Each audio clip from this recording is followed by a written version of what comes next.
Это программа «Актуальное интервью», в студии Иван Лазаренко. Деловая игра министра выходит на финишную прямую. В эти дни завершается прием заявок на участие в ежегодном республиканском конкурсе, нацеленном на выявление и раскрытие лидерского потенциала молодых людей. О новом формате и условиях участия в игре мы поговорим с гостем в студии. Это руководитель Центра оценки и развития компетенций Высшей школы инновационного менеджмента при главе Республики Саха-Якутия Юлия Семенова. Юлия Ривольевна, здравствуйте. Игра «Министр» в этом году претерпела значительные изменения. Расскажите о требованиях, которые предъявляются для участия в этом году. Да, действительно. Условия деловой игры изменились. Раньше в игре было всего 2 этапа. То есть ребята проходили отборочный этап на местах и потом приезжали уже на финал в город Якутск, на очный финал. Сейчас у нас 4 этапа. Получается, это будет прием заявок продолжается до 5 июля. Для удобства мы осуществляем его на 2 электронных площадках. Это кадровый портал республики и сайт Высшей школы инновационного менеджмента. Для тех, кто не имеет возможности зарегистрироваться онлайн, у нас есть специальные стойки регистрации в кинотеатре «Центральный» и в главном корпусе МФЦ на Мосово. Отборочный тур трансформировался в 3 этапа. Первый этап – это дистанционное тестирование на общие знания и способности. Вопросы на общие знания включают следующие направления: это государство, право, ресурсы, экономика, культура и так далее. Тесты на общие способности определяют способность к обобщению, анализу, гибкости мышления, лояльности и так далее. Участникам игры для начала прохождения отбора будет отправлена ссылка на электронные адреса, которые они указывали при регистрации, и у них будет время для того, чтобы заполнить тесты в спокойной обстановке и так далее. Единственное, нужно отметить, что вопросы будут в рандомном порядке, то есть там не нужно пытаться вычислить, чтобы следующему там пройти лучше и так далее. И ограниченное время, то есть на каждый вопрос примерно 40 секунд только предоставляется, то есть ты либо знаешь, либо не знаешь. Такие вот условия. Второй этап с 24 июля по 7 августа, это будет видео самопрезентация, длительность ролика максимум 1,5 минуты. Нужно будет рассказать о себе, представиться, о своих жизненных планах и о целях участия в игре, собственно говоря, такой коротенький ролик. И последний этап, это будет где-то ориентировочно с 9 по 31 августа, оценка по компетенциям. То есть это определение совокупности умений и навыков по модели компетенций, которые мы определили для игры в этом году. Это получается готовность к изменениям, лидерство, ориентация на достижения, системное стратегическое мышление, эффективные коммуникации и социальная ответственность и креативность.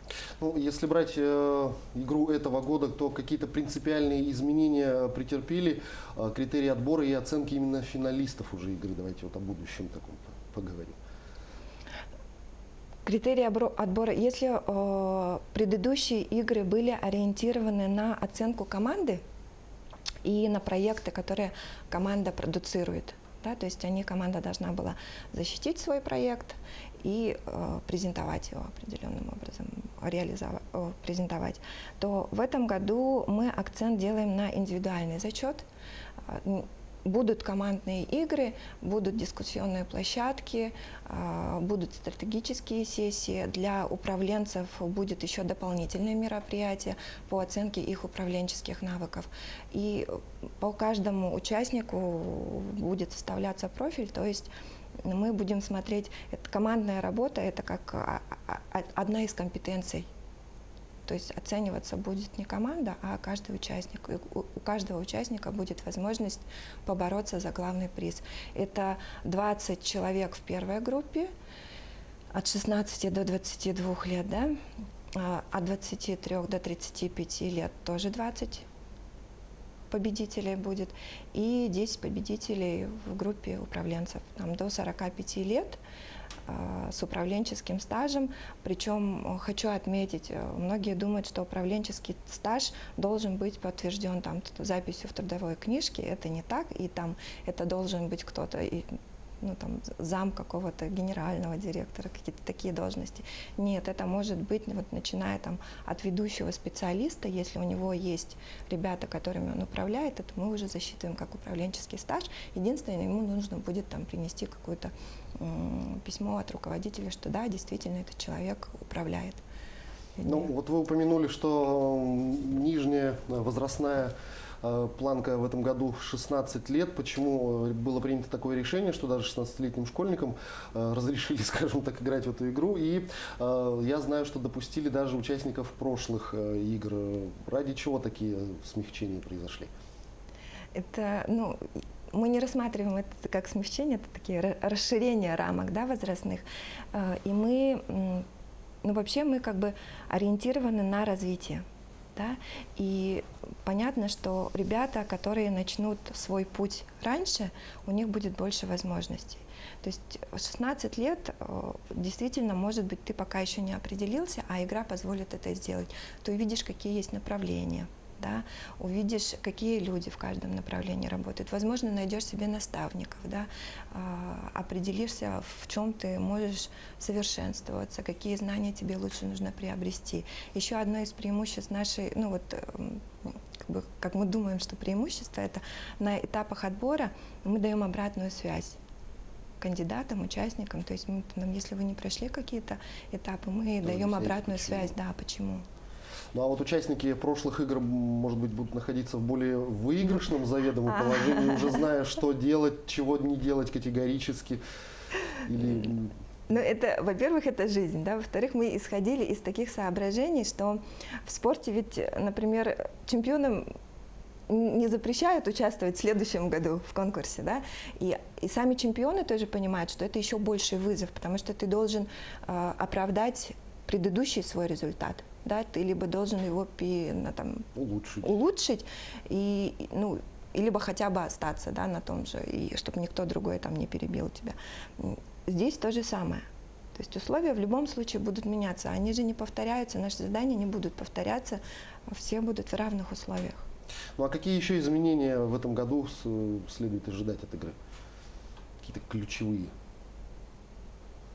Ну, таких прям сильно ключевые. Это может быть еще призовой фонд. У нас призыв... Изменился в этом году тоже, да? В этом году у нас в качестве призов выступают образовательные путевки, скажем так, да.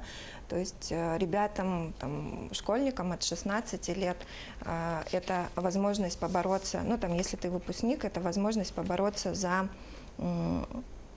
целевые места в центровузы. Это возможность поехать в образовательные центры Артек и Сириус. Для второй группы это возможность пройти обучение и стажировку в МГУ, в Солбридже, Сколково. И третья группа точно так же, она получает возможность пройти обучение и стажировку в тех же самых учебных заведениях. Плюс есть гран-при для управленца, это один лучший, он получит возможность пройти обучение в Массачусетском технологическом институте. Вот, ну, такая цель поставлена, потому что мы все-таки стремимся найти ребят амбициозных, умных, желающих развивать республику. А развивать можно только за счет того, что у нас будет определенный набор знаний и умений. Да. И мы такую возможность даем. Ну, до конца приема заявок остаются уже считанные дни. Что можно сказать о географии участников, которые уже подали заявки? Мы собираем, ну, у нас цель была охватить всю республику, мы ее охватили, но не так много, как хотелось бы. То есть мы вот прям ждем заявок от всех участников, от любой возрастной группы. Смело прям участвуйте. Но откуда больше Вы всего тоже. Заявок? А откуда больше всего заявок? Больше всего заявок, конечно, из города Якутска. Потом у нас достаточно заявок в Нерюнгри, Мирный хорошо участвует, ну так относительно, да. Нюрбинский, из Нюрбы поступает достаточно много заявок. Не очень активны пока северные районы, не знаю, с чем это связано. Но мы же Арктику собираемся развивать, то есть оттуда важно, чтобы как раз было очень побольше заявок. Но вот очень многие эту игру министра воспринимают как карьерный лифт, может быть, некий скачок или продолжение роста своей профессиональной карьеры. Насколько это правильно, учитывая изменения формата, все-таки они немножечко произошли, и что в профессиональном плане эта игра все-таки может дать участникам? Ну, карьерный лифт, это предполагается, это такой вертикальный рост, да? И это немножко такое ошибочное представление о развитии, что брать только этот критерий. Мы же понимаем, что развитие – это и профессиональное развитие, может быть горизонтальное развитие, может быть личностное развитие, да? И эта игра как раз такую возможность дает. То есть мы можем расширить свои знания, умения, например, определить, что мы можем вообще, оказывается, там какими-то обладаем навыками, которые сейчас никаким образом не проявляются. И, соответственно, пойти в ту сторону, то есть развиться горизонтально. Да? В профессиональном плане мы можем думать, что мы там сейчас достаточно хорошо развиты, и почему я не расту как профессионал, но тут я могу обнаружить, что есть область, куда мне дальше расти. То есть мы за развитие, за расширение в разные стороны, то есть не только туда, а вот прям вот как-то вот так. Но вот эта игра «Министр» стала очень интересной площадкой, где будет озвучено очень много новых мнений, интересных мнений, каких-то нестандартных, может быть, решений. А есть ли в планах создание постоянной такой площадки, где бы специалисты, талантливые люди, энергичные, с горящими глазами могли бы встречаться, обсуждать, предлагать друг другу какие-то решения, задавать вопросы, обмениваться мнениями, но именно на постоянной основе? Может быть, даже без призов, но лишь бы вот пообщаться. Спасибо за вопрос. Вообще прекрасная идея. Я думаю, такая площадка возможна, и мы ее будем организовывать. Это на площадке ВШИМа. То есть это может быть происходить не только в офлайн формате, да, те, кто в городе Якутске только, а мы можем организовать это и онлайн. То есть какие-то скайп-встречи, там, дискуссионные площадки. Да, это было бы здорово. Мы вот Высшая школа инновационного менеджмента как раз сейчас ставит перед собой задачи охватить республику, обучать, развивать. Мы только за. Ну и в завершении нашей беседы напомните, еще, может быть, появится, услышав вас, желающие, куда можно подавать заявки и до какого срока? Заявку можно подавать, у нас лендинговая страница, прям набираете в поисковике «Министр 2019», и там появится сразу ссылка на регистрацию. Она отправит либо на сайт Высшей школы инновационного менеджмента, там небольшая анкетка, заполняйте фамилию, имя, отчество. Там, и до 5 июля. Да, до 5 июля. Большое вам спасибо за беседу. Желаю вам успехов и хорошего проведения игры в этом году. Спасибо. Это была программа «Актуальное интервью». До встречи в эфире.